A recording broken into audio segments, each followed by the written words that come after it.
Okay, welcome back, everybody. As you probably already know, I'll have to remind you of the housekeeping before our session. Um, so, if you are not able to attend all our sessions, don't worry. They will be recorded and you can view them later.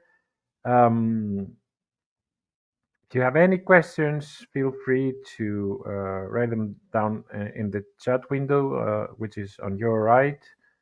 I've seen some of you writing their questions in the event chat.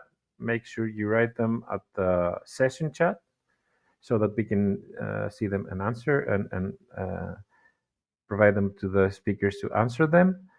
Um, we've got a contest.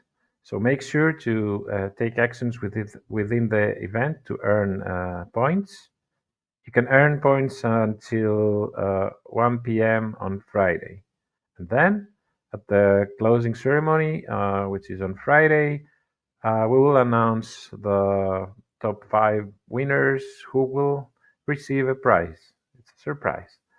Join the Continued STEM Summit conversation on our Collaboratech and Facebook communities.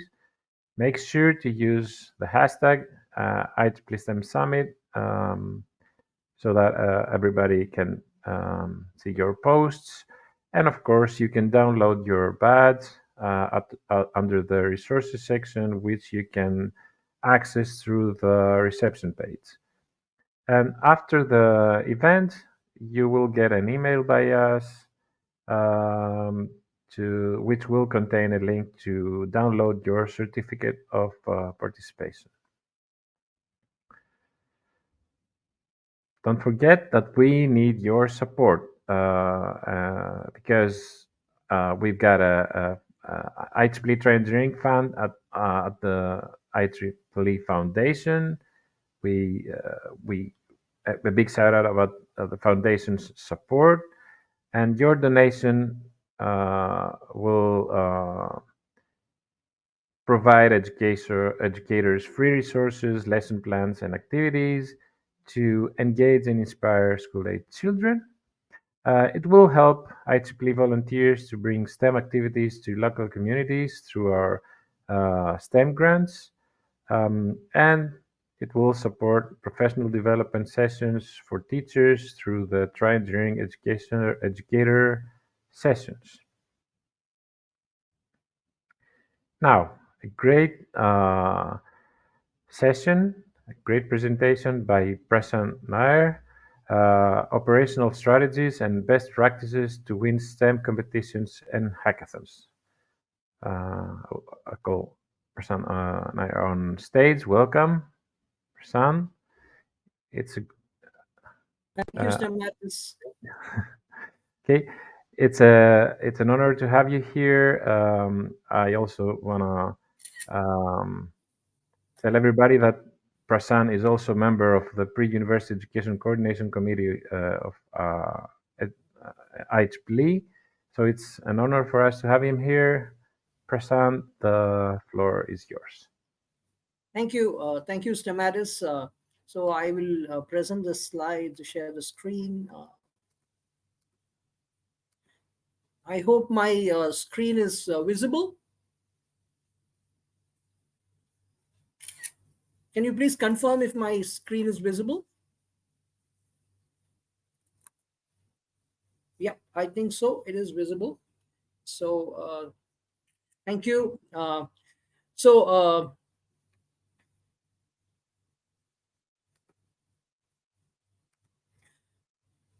So good morning, good afternoon, and good evening to all the folks who are attending the IEEE STEM Summit 2025. This is a very exciting event and probably one of the most sought after events in the STEM calendar worldwide. And we are so proud that we have crossed 2,700 plus registrations. Hats off the entire IEEE Tri Engineering team, the staff, and the PECC committee, the pre-education pre-university education coordinating committee. So my presentation is basically a playbook. I'm going to give you a playbook on my experience in mentoring and guiding uh, a lot of students for hackathons and STEM challenges. So it's basically leverages my experience over the last decade, guiding and mentoring students, both university and pre-university students, towards spectacular successes in several hackathons and STEM champions. Uh, innovation challenges, and so on and so forth. So I'll be just telling my playbook, and I'll also be talking about some tools that I use for mentoring, which will be of use to educators and mentors of students who are going for STEM challenges, competitions, and hackathons. So that's pretty much the agenda for today. As I mentioned, over the last decade, I've been very, very active, in guiding students, mentoring students at the both the university level and the pre-university level towards a lot of success. In fact, my claim to fame is solely and singularly because of my students.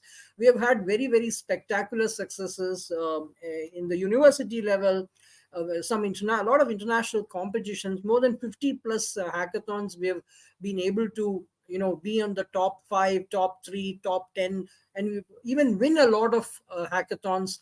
And notable among them was we were able to represent the uh, India in the national team, the national hackathon team, for an event called the Singapore India Hackathon, and we were felicitated by none other than the Honorable Prime Minister of India. He took a pic with all the National Hackathon team members in India. So that's the university side. With respect to the pre-university STEM mentoring journey, over the last decade, I've been part of a national program in India, a national mission called the Atal Innovation Mission, and it's a mission that promotes grassroots innovation in India, democratizing innovation, and this has resulted in over 10,000 plus tinkering labs across the length and breadth of India, and the numbers are whopping. More than 10 million students have benefited, and they've created more than 1.5 million projects. In fact, this was the thing that I showcased in the last STEM summit in 2024. So I've been very active in this, addressing over 5,000 plus students, and more than 50 of my school children, the mentees, have been very, very successful in this national innovation challenges, which are like the marathon, the ATL marathon, the ATL Tinkerpreneur, and so on. The last edition of the ATL marathon had over 20,000 submissions. In a team, one submission is by a team of five. So more than 100,000 students were involved in this, and I was very active in mentoring this for this competitions. So that's pretty much my experience. And currently also we are actually working towards mentoring students for very international and national challenges. So I wanted to mention this August 12th, we did a mega tinkering day, and more than 9,500 schools participated. More than 473,000 students participated in a coordinated and synchronized mentoring activity, and that came in the Asia Book of Records. It's the maximum students that participated in tinkering activity in a day.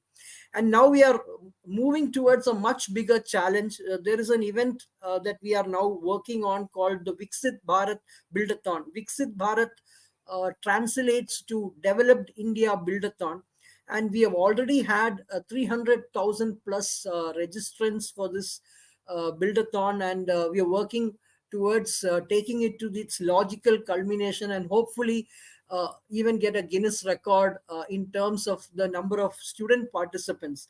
So that's pretty much my experience, and I'm just going to give my playbook, my experience in terms of the operational strategies, in terms of the best practices that I do, the tools that I use towards mentoring students, especially the pre-university students, towards hackathons and STEM challenges. So that's pretty much the agenda for today. Now, we have been seeing, in many geographies, especially underserved geographies, underrepresented geographies, students are not going that much for a STEM career. So I think when you are participating in STEM challenges, competitions, innovation challenges, hackathons, it's a great motivator and an inspiring thing for the school age children. And not only that, get inspired, and they also get inspired to pursue STEM careers. Rather, participation in these challenges puts them in a fast track towards pursuing STEM careers. That's pretty much the observation. And when you are in a STEM challenge, when you are in an innovation challenge, when you are in a hackathon, you get a chance. You get your hands dirty.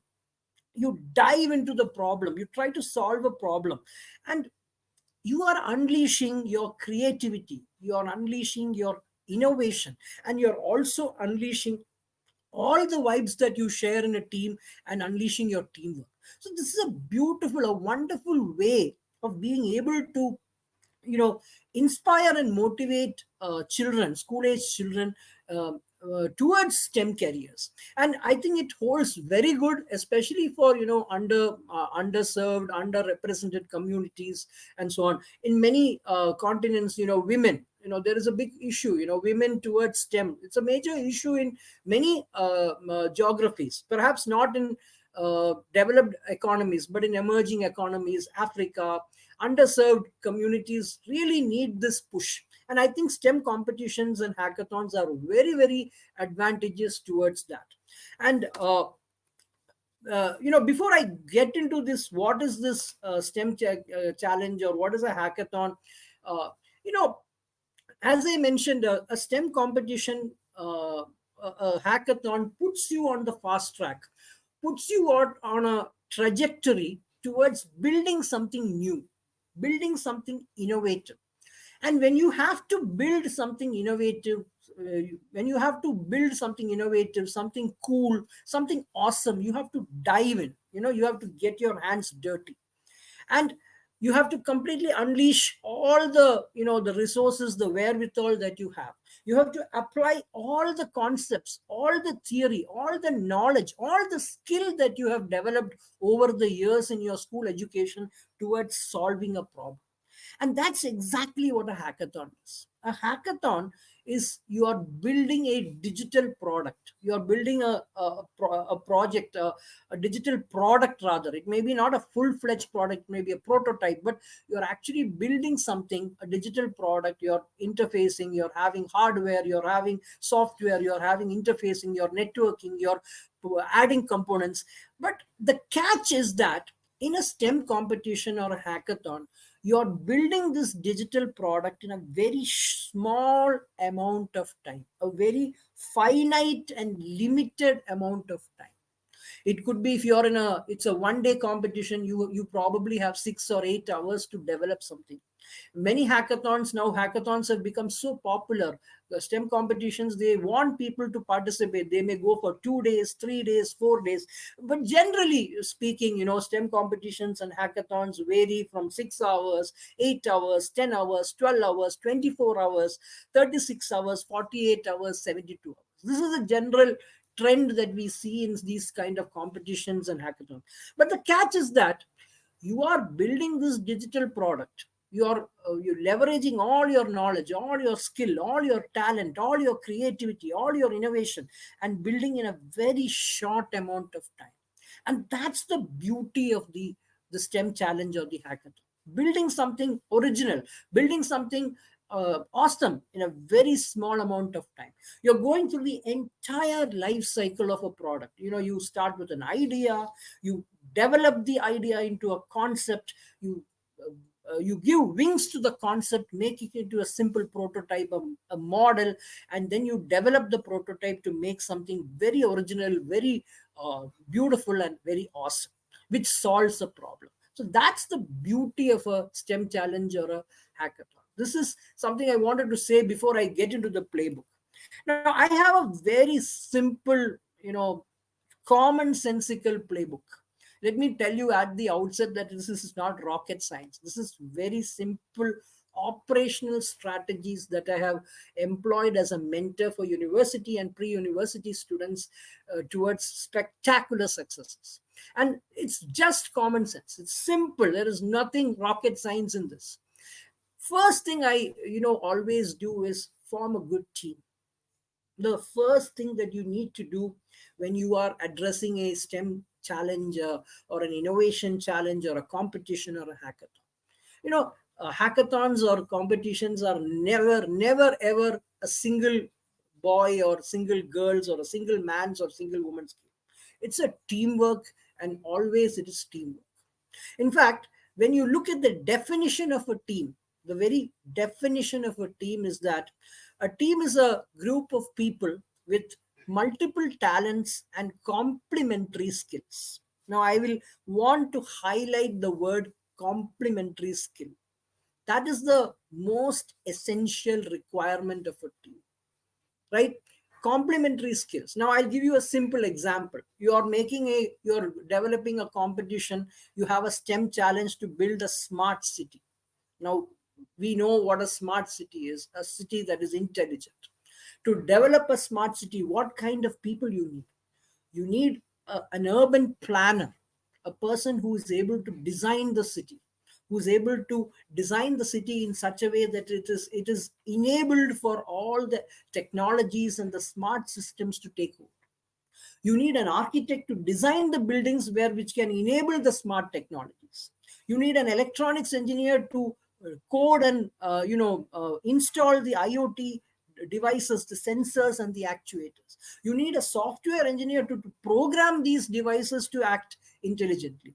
You need an algorithmic specialist who writes good algorithms to make these buildings and devices smart. So it needs multiple skills and multiple talents and complementary to each other. And that's the first step that you do when you form a team. Form a team not based on friendship or vibing. It is based on having a complementary skill that solves a problem. And my experience is that I even joke, TEAM, together everybody achieves more. That's one way to put across the team. Now, I always have observed that when you normally in all competitions and challenges and innovation challenges, and they ask for a team name. And my experience as a mentor over the last decade has been, whenever you have a very catchy team name, it helps. That's my 2 cents. When you have a catchy team name that intrigues the judges, intrigues the evaluators, it always helps, right? So this is something, a tip that I will give. When you have form a team with complementary skills, multiple talents.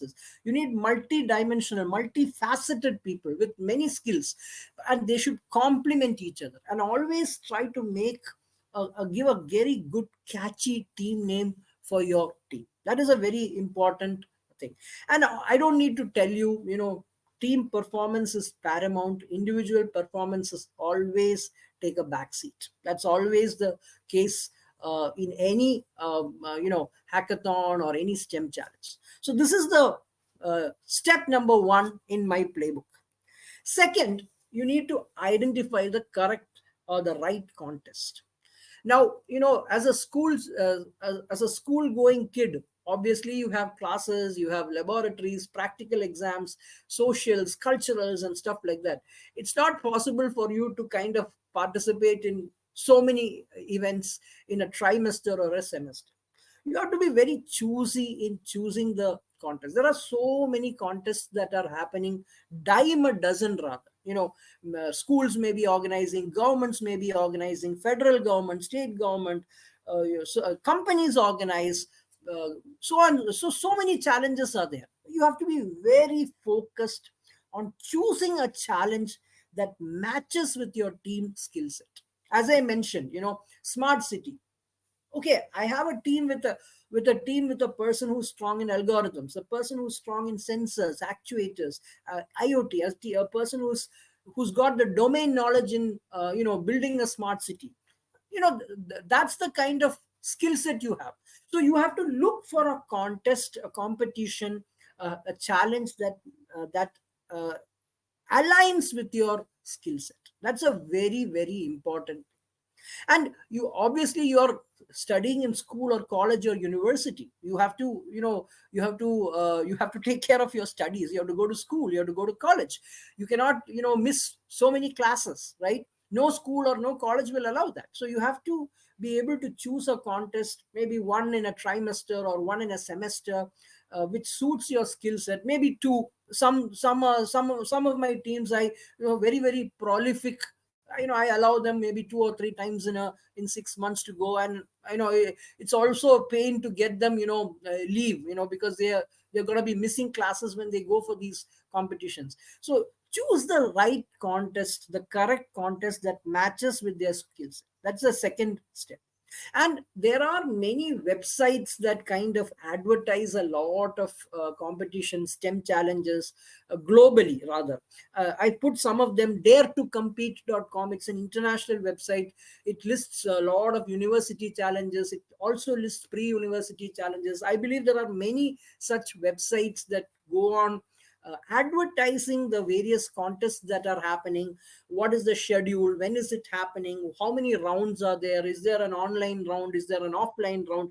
All that kind of stuff is there. But as a team, you form a team. I told you, form a good team, complementary skill set, multifaceted, multi-talented people. Give a very nice, catchy name for your team name. Then identify the right contest. Maybe pick up one or two in 6 months, or one in 3 months, maybe. And look into the various websites that go on advertising the contest. Select the contest that matches your skill and also matches your schedule in terms of the school year and stuff like that. This is a second step. Now, today, STEM challenges have become very, very popular. Hackathons have become very, very popular. Most of the hackathons, they get hundreds and hundreds of submissions, sometimes thousands of submissions. So, what most STEM challenges and hackathons do is that they will ask you to give a submit an abstract, a problem statement with an abstract, an idea. Because they will ask you to submit this. They may get thousands and thousands of submissions, and from those thousands of submissions they may filter and take the top 100 for the actual hackathon or the actual STEM challenge. Maybe in certain cases they may take a little more than 100 also, but generally that's what I have seen. 100 or 200 top teams in the STEM challenge, they will call to the hackathon physically. So since hackathons have become very, very popular, almost everybody has this online round where they ask you to submit an abstract, an idea. Now, here there are two types of challenges. In some challenges, they give you the information about the problem statement. The problem statement is given to you. This is the problem statement. Now you have to develop a solution for this problem statement. That is one type of STEM challenge. The second type of STEM challenges, they will only give you a broad theme. And from that broad theme, you have to narrow down and give a very crisp problem statement. These are the two types. Either way, you have to kind of write an abstract, give an idea, give a basic block diagram, give a basic block diagram, give a technology stack. When I say technology stack, what are the things that you are going to use, what technology you are going to use, what components you are going to use, what hardware, software you are going to use. So these are the two types. One is there is a clear problem statement given and you have to build a solution for that. When to build a solution, you have to give the basic block diagram, the basic architectural diagram, and then the technology stack, what kind of components are needed, what is the hardware, what is the network, if any, what is the software requirements, and so on and so forth. That is one type of hackathon. Second type of STEM challenge or hackathon is they do not give you the problem statement. They will only give you a concept, a theme, smart city. And within the smart city theme, there will be sub themes: smart education, smart healthcare, smart building. Like that, they will give you 3 or 4 different types of sub themes. Now you have to make a problem statement for one of those sub themes. But when you are making this problem statement, it is very important that it should be very, very crisp. It should not be very lengthy. It should not be abstract. It should convey the idea in a very, very, powerful fashion. You know, all of us who use Twitter, now it's called X, you can't do anything beyond 280 characters, right? You have to do in 280 characters. So that should be the kind of idea or logic that you have to consider when you are making a problem statement. I'm giving you an example here to provide a solution towards minimizing the frequent navigation checks using mobile during bike or car ride. This is a very crisp problem statement, very precise, very concise, very professional, and not very lengthy. Very, very, it hits the nail. It hits the nail is hit perfect. Now, when you are giving this kind of problem statement, because the hackathon has not given a problem statement, they have only given a theme, you also need to justify why this problem statement is important. For that, you need to have references from journals or newspapers. So for this problem statement, an example would be, internet IEEE transactions on automotive electronics. This many some paper in that journal says that, okay, this many accidents are happening because of no lack of navigation checks in North America. This many people have so you have to give that justification. And the same process for the other type of hackathon also. You give the problem statement, you justify it with citations from newspapers, magazines, journals, and some supporting thing. And the same thing, give a basic block diagram, give the technology stack, what hardware you're going to use, what software you're going to use, and what are the components. So this is the third step that is there. Now, people say a picture speaks a million words. Please do not give a submission with so many slides. I would say that don't have more than 4 or 5 slides. I would say that's the best thing. You should imagine that these men judges will get hundreds of submissions. If you make a presentation with 100 slides, nobody's gonna read it. So make a very crisp presentation, 5 slides, fill it with all pictures, infographics, statistics. Maybe the first slide will be the problem statement, and what is the justification for the problem statement. The second slide should be the simple architectural diagram, the block diagram, what it is. The third slide will be the technology stack, what kind of hardware, software you're going to use. The fourth slide will be maybe an algorithm or a process or a method or a technology, something like that. The fifth slide should be the impact. That's it, period. 5 slides. That's how you should submit a proposal, an abstract, an idea for the STEM challenge. So let's go back. First, playbook.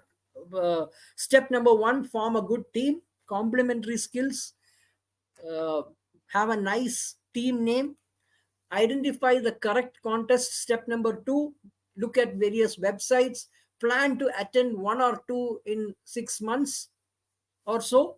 Look at the websites like HackerRank, daretocompete.com, which will list and advertise the types of different types of hackathons and STEM challenges that are happening, and select the right contest which matches your skill set. Then participate in the hackathon. Mostly all hackathons will have you to submit an idea. In some cases where they have already given you the problem statement, you have to give a solution. You have to give the basic block diagram, architectural diagram of the solution, and what is the technology stack, what hardware, software you're using, and what is the impact. Suppose the STEM challenge or hackathon does not give you a problem statement, then you define a very simple, crisp problem statement, say smart travel or smart transportation. This problem statement is for a smart transportation problem statement to provide a solution towards minimizing the frequent navigation checks using mobile during bike and car ride.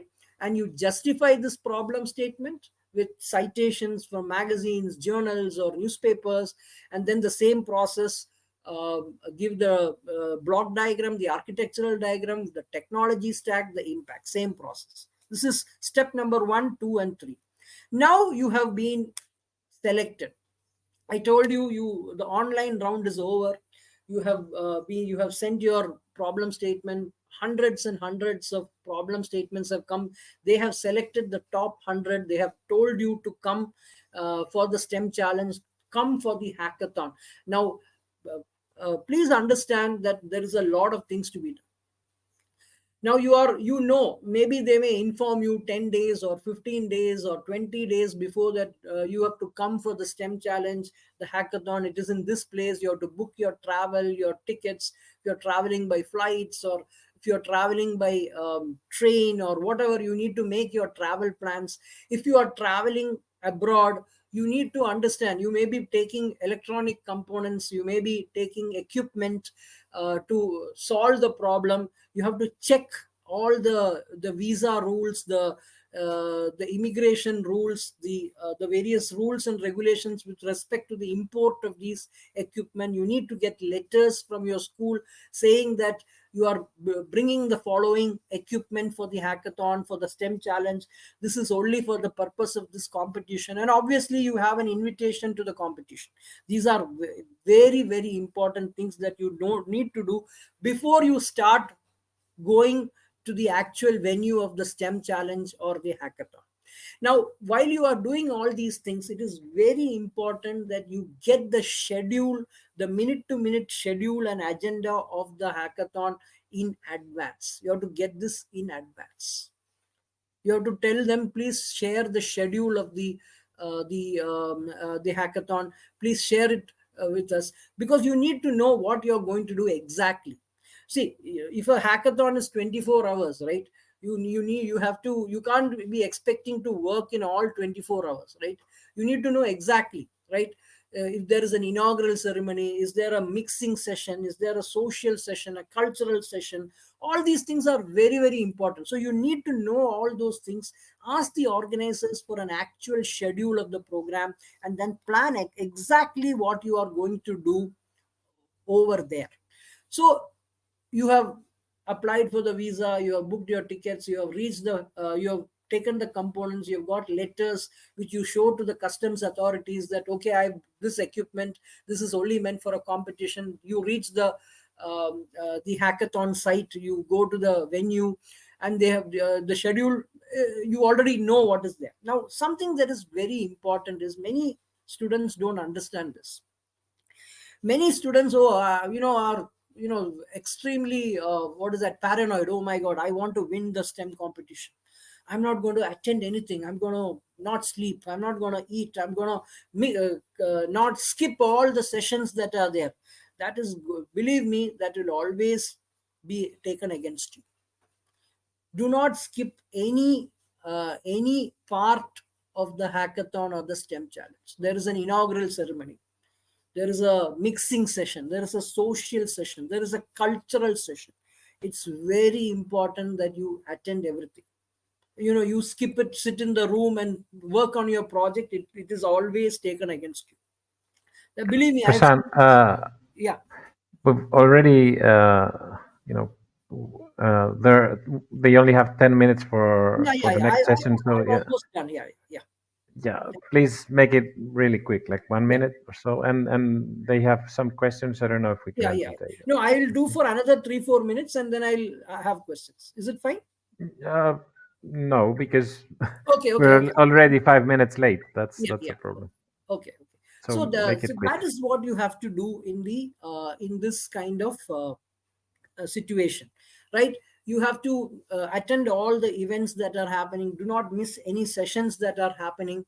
And one very important thing is, when they are during these hackathons and STEM challenges, round the clock, the judges are actually evaluating. Many people think, in these STEM challenges, the judges comes, the mentors comes once in 3 hours, 6 hours, 8 hours. But that's not the case. In almost all the cases, you need to be attending, you need to be alert.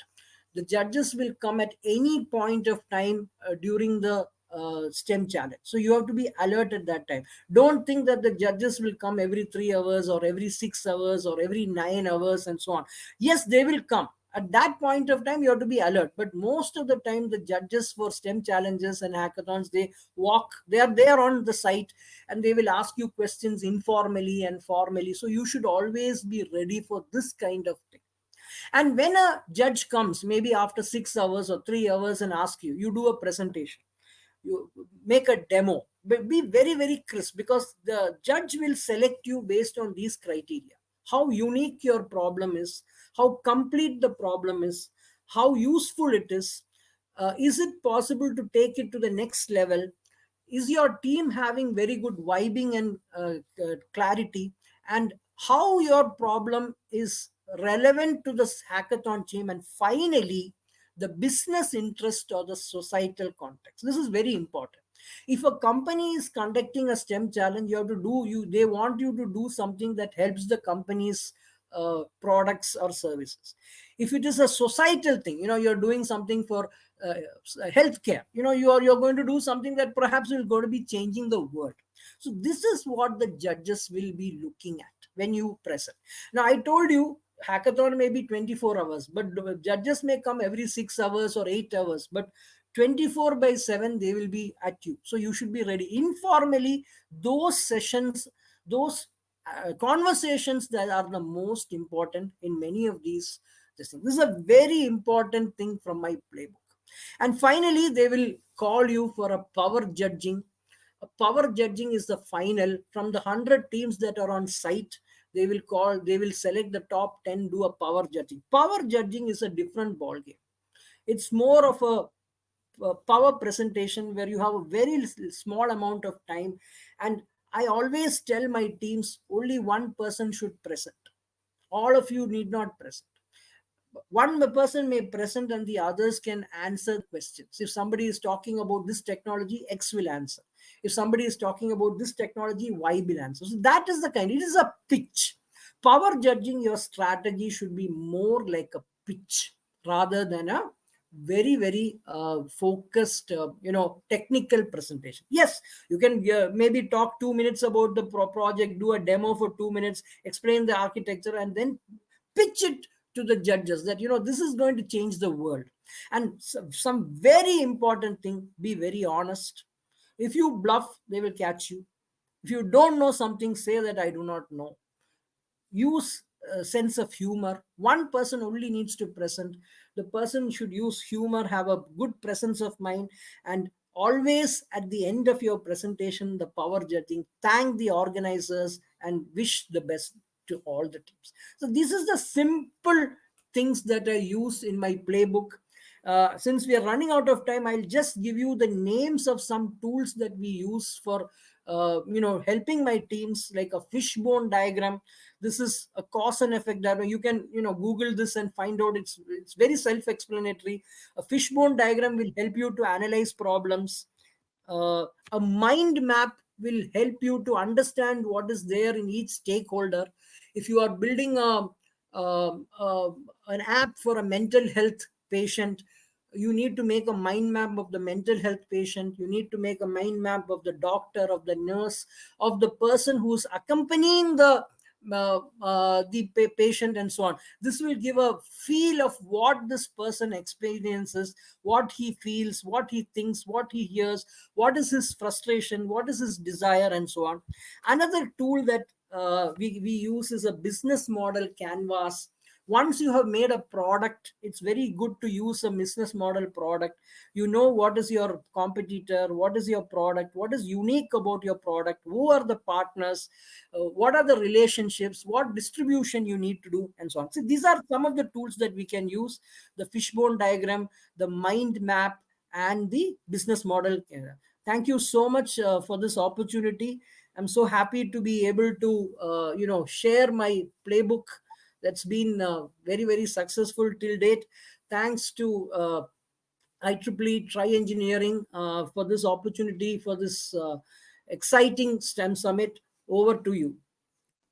Thank you Thank you so so much, Prashant. We appreciate your presentation, and we need to end this session and have all of you hop over to our next session very shortly. Thank you. Okay, so there is no Q&A. Unfortunately, we do not have time. The next session starts in 5 minutes. Oh, okay. But I will share the questions with you, and I've let the participants know that you could answer them via email following the event. Okay, thank you so much.